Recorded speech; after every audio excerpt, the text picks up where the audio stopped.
লাফিয়ে লাফিয়ে বাড়ছে স্বর্ণের দাম। এতে ক্রেতা সংকটে মাদারীপুরের স্বর্ণকাররা। কাজ না থাকায় অলস সময় কাটাচ্ছেন শ্রমিক কর্মচারীরা।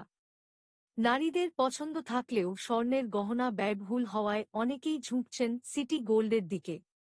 এ শিল্পকে টিকিয়ে রাখতে সরকারি প্রণোদনা প্রয়োজন বলে দাবি সংশ্লিষ্ট ব্যবসায়ী নেতাদের। ক্রেতা কোটে মাদারীপুরের স্বর্ণের দোকানিরা। দোকানে এসে দাম শুনে ফিরে যাচ্ছেন ক্রেতারা। হরেরপুরান বাজার জেলার সবচেয়ে বড় স্বর্ণকার পট্টি, যেখানে ক্রেতাদের পদচারণায় সরগরম থাকত দিনের বেশিরভাগ সময়, সেখানে এখন কেবলই শুনশান নীরবতা। এখানকার অধিকাংশ দোকানেই ক্রেতা সংকট।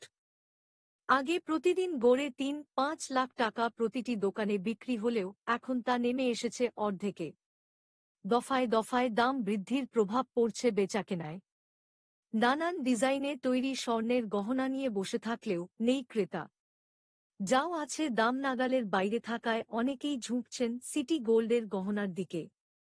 বিক্রেতারা জানান, মাসে প্রতিটি দোকানি ৫-৭টি বিয়েতে অর্ডারের মাধ্যমে স্বর্ণের গহনা সরবরাহ করতেন। কিন্তু স্বর্ণের দাম ঊর্ধ্বমুখী হওয়ায় পাল্টে গেছে সে চিত্র। এজন্য সিন্ডিকেটকেই দায়ী করছেন খুচরা ব্যবসায়ীরা। স্বর্ণ আমদানি শুল্কমুক্ত করে সরকারি প্রণোদনা না দিলে শিল্পটিকে টিকিয়ে রাখা সম্ভব নয় বলে জানিয়েছেন সংশ্লিষ্ট ব্যবসায়ী নেতারা। মাদারীপুরের ৫টি উপজেলায় ৩৫০ স্বর্ণের দোকান রয়েছে, যেগুলোতে কর্মরত আছেন ৩,০০০-এর বেশি শ্রমিক কর্মচারী। এসব শ্রমিক কর্মচারী দিনরাত মিলিয়ে ১৬-১৮ ঘণ্টা স্বর্ণের গহনা নির্মাণে ব্যস্ত থাকলেও এখন বেশিরভাগ কাটাচ্ছেন সময় অলস। কাজ না থাকায় এ পেশার পরিবর্তন করে অনেকে আবার চলে গেছেন অন্য ব্যবসায়।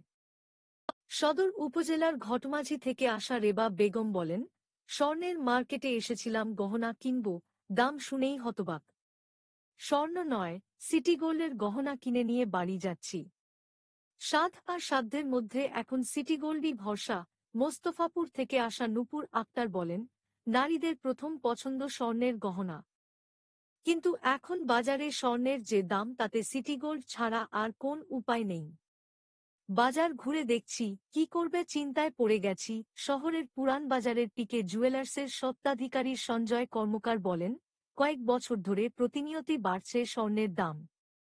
তাই ক্রেতারা স্বর্ণের গহনা এখন আর বেশি কিনছেন না। তাই অনেক স্বর্ণের দোকানে সিটি গোল্ডের গহনা বিক্রি হচ্ছে। নারীরাও সাধ্যের মধ্যে এ সিটি গোল্ড কিনছেন। স্বর্ণমেলা জুয়েলার্সের স্বত্বাধিকারী রতন কর্মকার বলেন, স্বর্ণের ব্যবসায় এখন ধস নেমেছে। লাগামহীন দামে ক্রেতারা এখন স্বর্ণের গহনা কিনছেন না। এতে শ্রমিকদের কাজও কমে যাচ্ছে।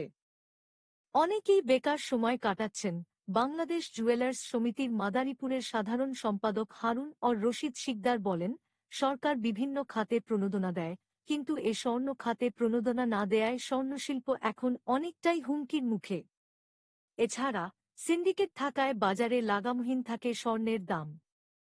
বাংলাদেশ জুয়েলার্স সমিতির মাদারীপুরের ভারপ্রাপ্ত সভাপতি সাইফুল ইসলাম বলেন, বর্তমানে স্বর্ণ শিল্পকে টিকিয়ে রাখা কঠিন। যে হারে স্বর্ণের দাম বাড়ছে, তাতে আগামীতে নতুন করে কেউ করতে এ ব্যবসা আসবে না। এজন্য সরকারের সহযোগিতা একান্তই প্রয়োজন। Desk report, M television.